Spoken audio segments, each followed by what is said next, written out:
Fifth chapter, India, Social and Religious Reform.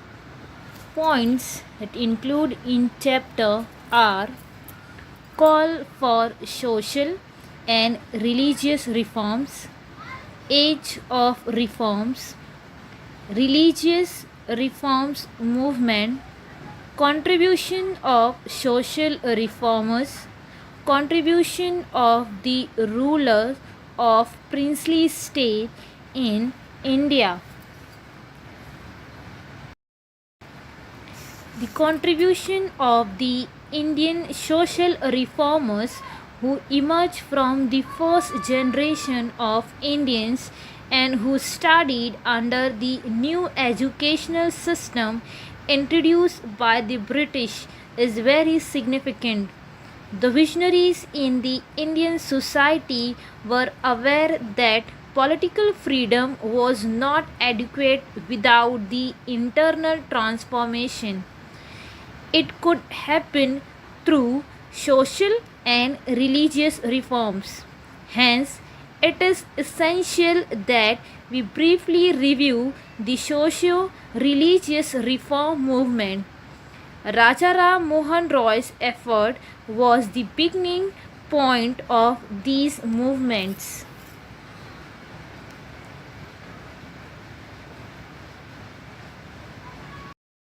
First point, call for social and religious reforms. The progress of Indian society was stalled because of the superstitious belief, orthodox way of life, caste discrimination, false social notion, lack of curiosity and rationality that prevail on a large scale.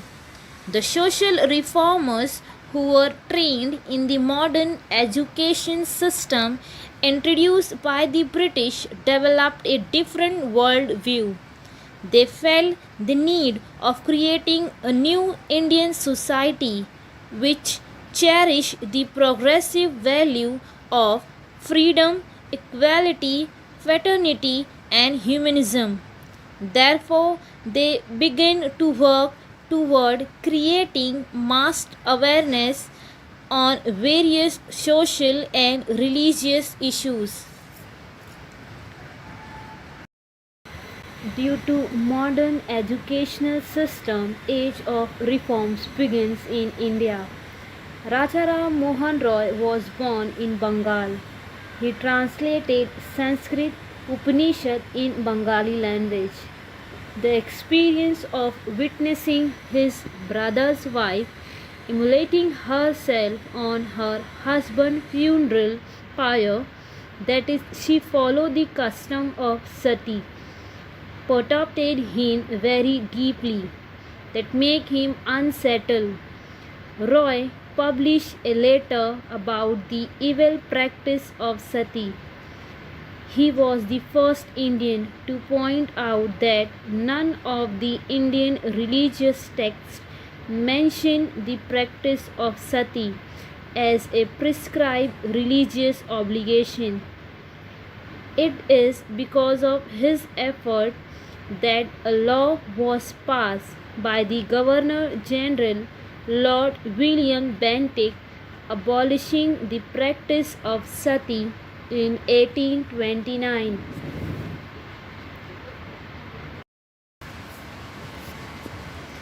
He was also opposed to the practice of child marriage and segregation of women parda system. He opened an English medium school. He also launched the first weekly periodical in Bengali language. Later, he also launched another publication in Persian language. He also started a philosophical discussion circle named Atmya Sabha. The circle became a platform for searching similarities, value system of different religions. In 1828, he founded Brahmo Samaj and proclaimed that God is one and there is no need to worship idols to propitiate them.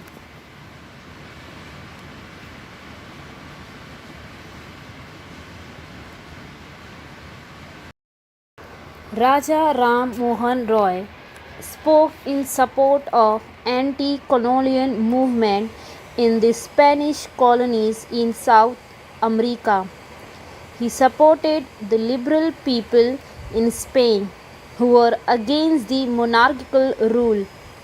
In 1830, he had gone to England to plead the case of the Mughal emperor.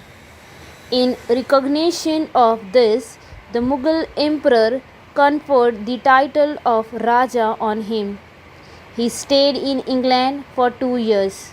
Later, he went to France.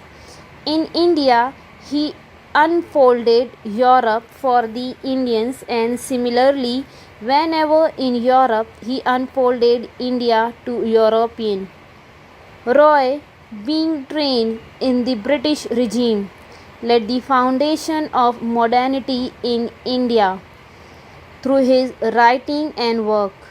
Organizations like Manav Dharm Sabha, Paramhans Sabha, and Dhyan Prasar Sabha were inspired by his work. Let's start different religious reform movements that started in India. First, Pratna Samaj. Pratna Samaj had its origin in the Paramhans Sabha. It was founded by Dadoba Pandurang Tarkhadkar. The founding members of Pratna Samaj like Dr.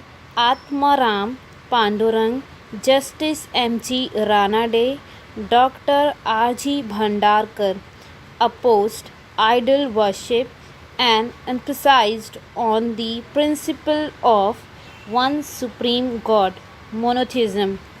They opened orphanage, schools for girls, and night schools for workers. They focus on the importance of gender equality, wiping out caste discrimination, and also appreciating the value of mundane life, that is, they give importance to simple or ordinary life. Next, Satya Shodhak Samaj.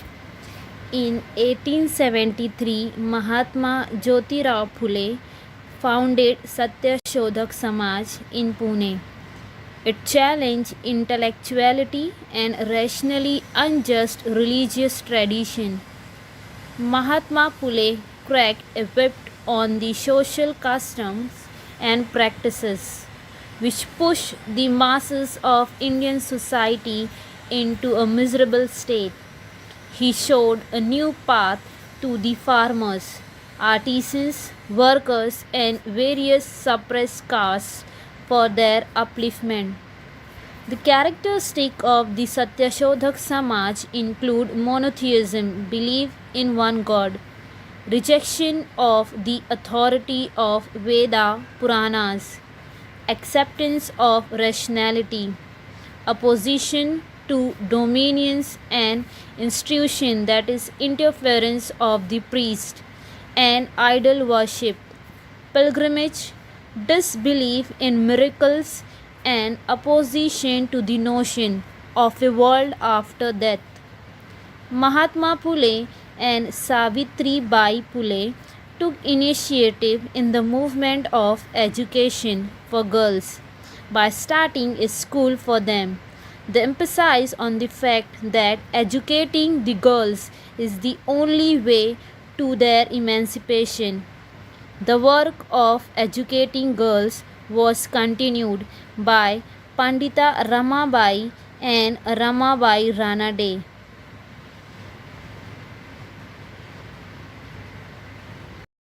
The social system in India was based on social inequality. Mahatma Phule worked for creating a social system based on equality. His work was continued by Gopal Baba Walankar, who severely criticized untouchability in his book Vitthal Vidwamsan. Shivram Chanba drew attention to the problem of the deprived women like Murali, Jogatini, and Devdasi.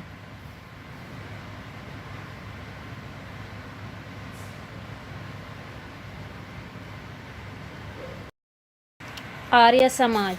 Swami Dayanand Saraswati founded Arya Samaj in 1875.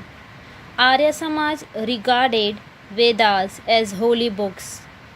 This Samaj rejected discrimination based on caste differences and encouraged education of women, widow remarriage, and intercaste marriages.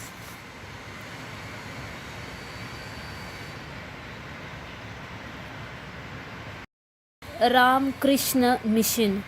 Swami Vivekanand established Ram Krishna Mission in 1897.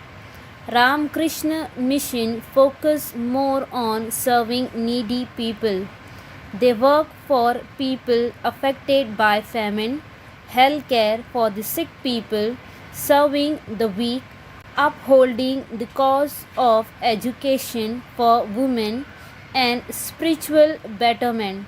It gave a message to the Indian youth to get up, to awaken, and keep moving until the goal is achieved. In next lecture we will start contribution of social reformer.